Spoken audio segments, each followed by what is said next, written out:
샬롬. 네, 오후 예배에 나오신 성도님들을 축복합니다.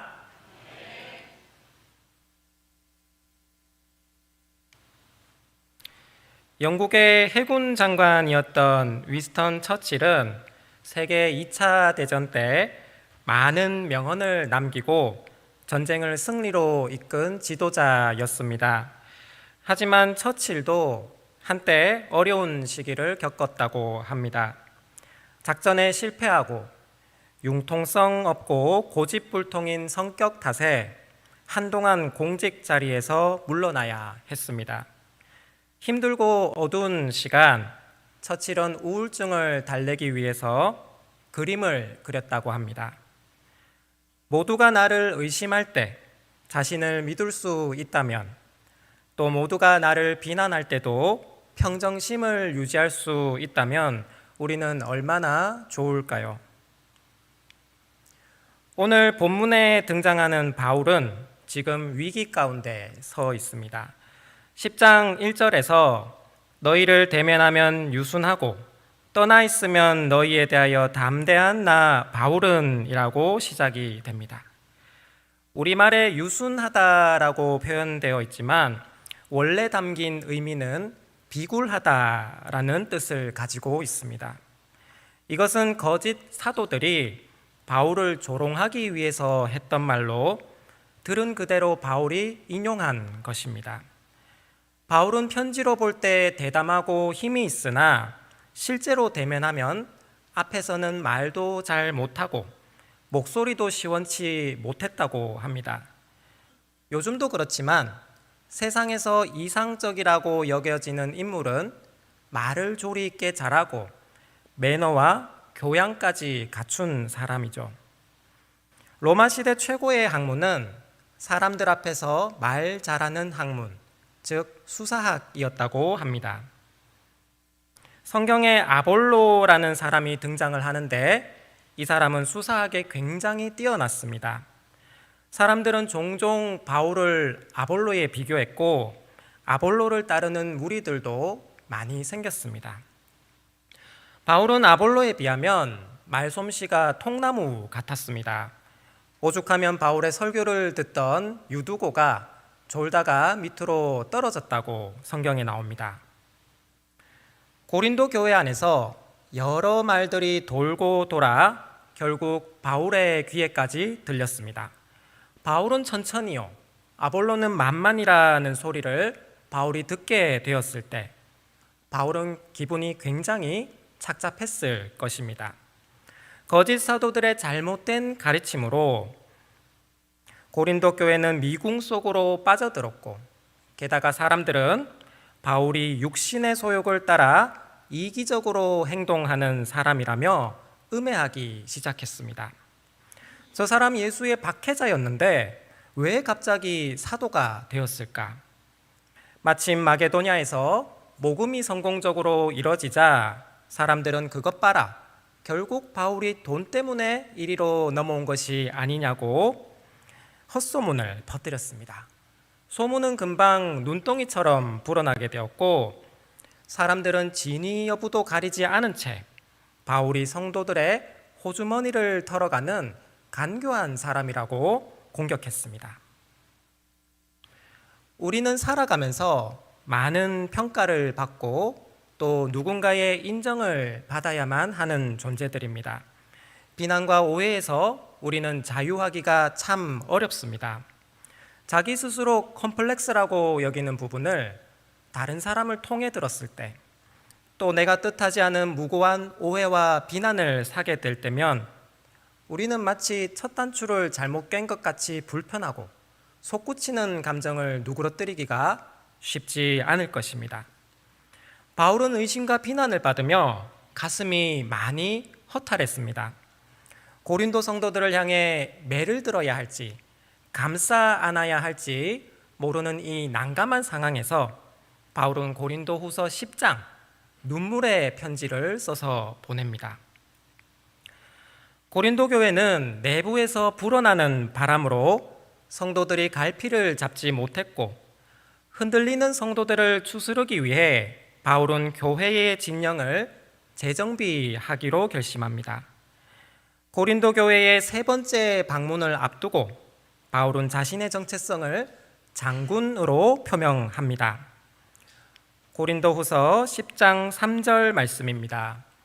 우리가 육신으로 행하나 육신에 따라 싸우지 아니하노니 우리의 싸우는 무기는 육신에 속한 것이 아니요 오직 어떤 견고한 진도 무너뜨리는 하나님의 능력이라 모든 이론을 무너뜨리며. 4절 말씀에서 견고한 진이라는 표현이 나오는데 이것은 성체나 요새를 뜻합니다. 로마 시대를 그린 영화를 보면 큰 성곽을 두고 병사들이 서로 전쟁을 벌입니다. 성전을 무너뜨리느냐에 따라 전쟁의 승패가 좌우되죠. 당시 로마인들은 성벽을 파괴할 수 있는 돌대포가 있었고 돌이 날아가는 궤도를 정확히 계산해서 목표물을 타격할 수 있었다고 합니다. 전략의 본질이란 책을 보면 인류 역사의 절반 이상이 전쟁이었습니다. 전쟁은 항상 두 진영 사이의 충돌이고 내가 적을 타도하지 않는 한 상대방이 나를 타도하게 되어 있습니다. 충돌이 일어나면 한쪽이 사라지게 되고 그 생멸의 과정이 끝없이 되풀이됩니다. 1940년 5월 9일 영국은 엄청난 대격변을 맞이합니다.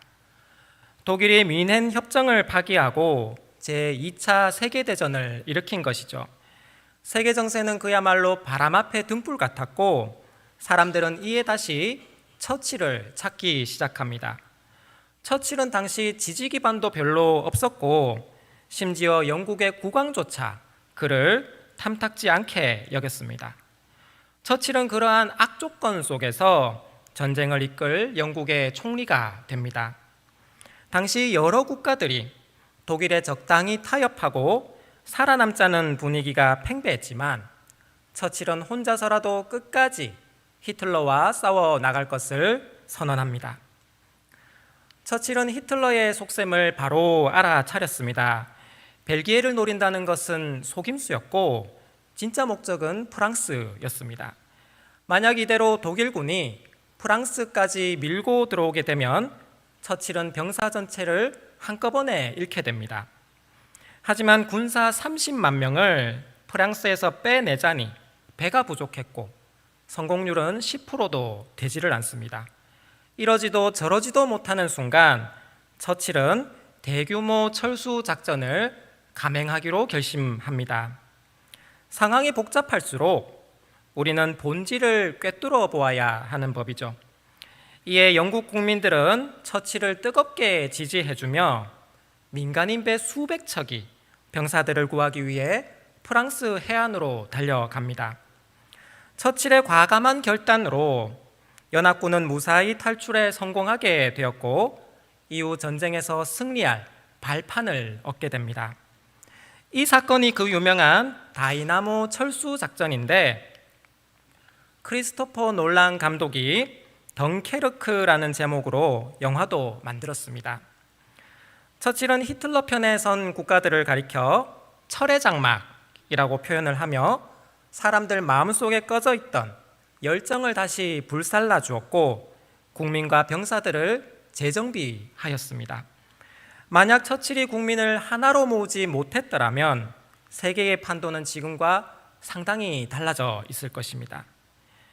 지금 우리가 사는 시대는 바울이 살던 시대와 비교했을 때 눈부시게 발전을 했지만 여전히 우리들 사이에 전쟁이 있습니다. 바울은 왜 사람들에게서 비난과 오해를 받을 때 이 견고한 진을 언급했을까요?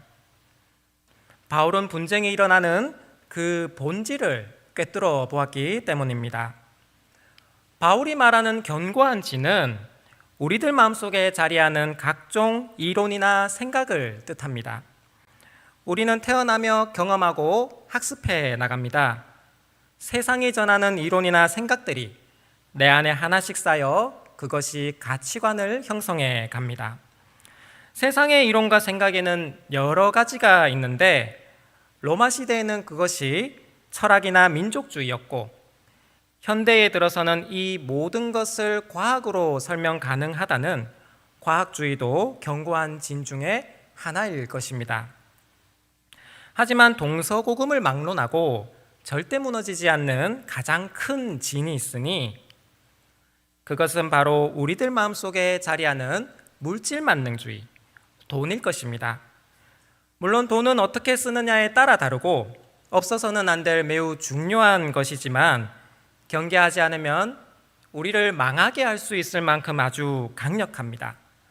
국가들이 전쟁을 벌이는 이유도 바로 돈 때문이고, 경제는 현대인의 세계관을 이루는 아주 강력한 철골 구조입니다.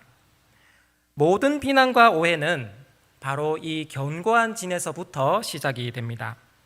상대를 눌러야 내가 그 자리에 올라갈 수 있고, 불신과 비난을 만들어 서로를 경쟁자로 바라보게 합니다. 물질을 중시하는 사람일수록 인간관계를 경시한다는 연구 결과도 있습니다. 견고한 진은 처음에 나를 든든히 지켜주는 방벽 같지만 내버려 두게 되면 그것이 점점 나를 가두는 감옥으로 바뀌게 됩니다. 3살 버릇 여든 간다는 말처럼 쉽게 부서지지도 않고 성령이 하나 되게 하신 것을 막고 방해합니다. 우리가 전도하고 복음의 씨앗을 뿌리려면 먼저 이 견고한 진부터 무너뜨려야 합니다. 거짓 사도들은 바울의 온유함을 연약함으로, 관용을 비겁으로, 신중함을 우유부단함으로 폄하하였습니다. 바울, 너는 실제로 예수를 본 적도 없지 않느냐? 그러니 너는 예수의 참사도라 할 수 없다라며 바울을 공격했습니다. 우리는 비난받아 궁지에 몰릴 때 상대에게 똑같이 돌려주고 싶은 마음이 크죠. 하지만 바울은 어째서 제대로 된 인정도 못 받으며 끝까지 복음의 길을 걸어갔을까요? 세상의 방식으로는 우리에게 승산이 없기 때문입니다. 전쟁으로 전쟁을 종식시킬 수 없듯이 우리는 더 나은 방법이 필요합니다. 형체가 없는 이 견고한 진을 무너뜨리려면 방법은 오직 하나님의 말씀밖에 없습니다. 히브리서 4장 12절 말씀입니다. 하나님의 말씀은 살아있고 활력이 있어 좌우에 날선 어떤 검보다도 예리하여 혼과 영과 및 관절과 골수를 찔러 쪼개기까지 하며 또 마음의 생각과 뜻을 판단하나니 지으신 것이 하나도 그 앞에 나타나지 않음이 없고 우리의 결산을 받으실 이에 눈앞에 만물이 벌거벗은 것 같이 드러나느니라. 아멘. 바울은 자신을 비방하는 고린도 성도들을 향해 온유함으로 대하기를 소망합니다. 수없이 채찍으로 맞고 수고하고 애쓰며 여러 번 자지 못하는 고생을 하면서 바울은 우리에게 복음을 전했습니다. 세상이 집요함과 치열함으로 싸움 걸어올 때 바울은 그것을 온유함으로 대처했습니다. 세상이 비난과 비판으로 다가올 때 바울은 순수함으로 손 내밀었습니다. 온유함으로 번역된 아나브는 구약 성경에서 모세에게 사용된 단어인데 대답하다라는 동사인 아나에서 파생되었습니다. 고대 시대에서 질문은 오직 주인만 할 수 있었고 대답은 종의 몫이었다고 합니다. 따라서 온유함이란 하나님의 종이 마땅히 가져야 할 품성이요, 무엇보다도 우리의 대장 되신 예수 그리스도께서 그 온유함으로 끝까지 순종하셨습니다. 우리는 우리 자신의 것이 아닙니다. 바울은 비난받아 고통스러울 때 주님의 십자가를 바라보았습니다. 우리의 머리 대신 그리스도께서 그런 악조건에도 복종을 하셨기에 하나님의 종인 바울은 그 좁은 길을 모면할 수가 없었습니다. 고린도후서 10장 8절에서 바울은 내가 지나치게 자랑하여도 부끄럽지 아니하리라고 말하는데 이것은 말할 수 없이 자랑스럽다는 뜻입니다. 바울은 이 복음의 가치를 확신하고 그것을 내 삶의 핵심 가치로 삼고 있다는 뜻이죠. 예수님께서 온유하셨던 이유, 그리고 바울이 비난과 오해 가운데서도 온유함으로 대처할 수 있었던 이유는 바로 하나님의 능력을 믿기 때문입니다. 바울은 복음이 곧 능력이라 하였는데 바울의 이 공식은 매우 전략적입니다. 복음하면 우리는 믿음, 소망, 사랑, 은혜 여러 개념들이 떠오르지만 바울이 오늘 본문에서 말하는 능력은 구원의 능력입니다. 그동안 여러 헬라 철학과 로마의 지식들이 복음의 대항마로 등장했었지만 그곳에는 구원이 없었습니다. 구원은 오직 주님의 십자가뿐입니다. 모든 믿는 자에게 부어주시는 하나님의 능력입니다. 사람은 누구나 자신의 길을 알지 못하고 흔들릴 때가 있지만 우리 안에 예수 그리스도의 복음의 능력이 있다면 우리는 끝까지 밀고 나갈 수 있습니다. 바울은 이 십자가의 능력을 믿었기에 비난과 오해 속에서도 흔들리지 않을 수 있었습니다. 고린도전서 4장 3절 말씀입니다. 너희에게나 다른 사람에게나 판단받는 것이 내게는 매우 작은 일이라. 나도 나를 판단하지 아니하노니 내가 자책할 아무것도 깨닫지 못하나 이로 말미암아 의롭다 함을 얻지 못하노라. 다만 나를 심판하실 이는 주시니라. 바울은 비난받을 때 그것이 오히려 복이 될 뿐 아니라 그리스도의 참 사도 되는 증거로 삼았습니다. 바울은 그리스도 군대를 지휘하는 장군으로서 우리의 육신이 아니라 하나님을 대적하여 높아진 모든 것들, 바로 우리의 교만과 싸우고 있는 것입니다. 비난과 오해를 받을 때 모든 견고한 진들을 사로잡아 주님 앞에 복종시켰습니다. 바울이 바라는 것은 세간의 평가가 아니요 오직 성도들의 올바른 믿음, 죄로부터의 구원이었습니다. 복음을 전할 수 있다면 바울은 그것으로 만족했습니다. 세상이 전하는 힘의 원리에 정면으로 대항해 자신의 약함으로 그리스도의 능력을 드러내었습니다. 사랑하는 성도 여러분, 하나님이 우리에게 허락하신 무기는 오직 말씀과 기도뿐입니다. 우리의 무기는 육에 속한 것이 아니요 어떤 견고한 진도 무너뜨리는 하나님의 능력입니다. 이 견고한 진은 오직 하나님의 방법으로만 무너뜨릴 수 있습니다. 세상 모든 이론과 생각이 무너지고 마지막에 그리스도의 십자가만 남을 것입니다. 고린도전서 1장 18절 말씀입니다. 십자가의 도가 멸망하는 자들에게는 미련한 것이요 구원을 받는 우리에게는 하나님의 능력이라. 사랑은 흘러가야 합니다. 죄인인 우리가 구원받았으니 우리도 이 복음의 능력을 전해야 합니다. 바울은 하나님의 능력을 믿고 고린도 진영을 다시 한번 다졌습니다. 주님께서 주신 이 복음의 능력으로 우리 안을 새롭게 무장시키고 모든 견고한 진들을 무너뜨리기 바랍니다.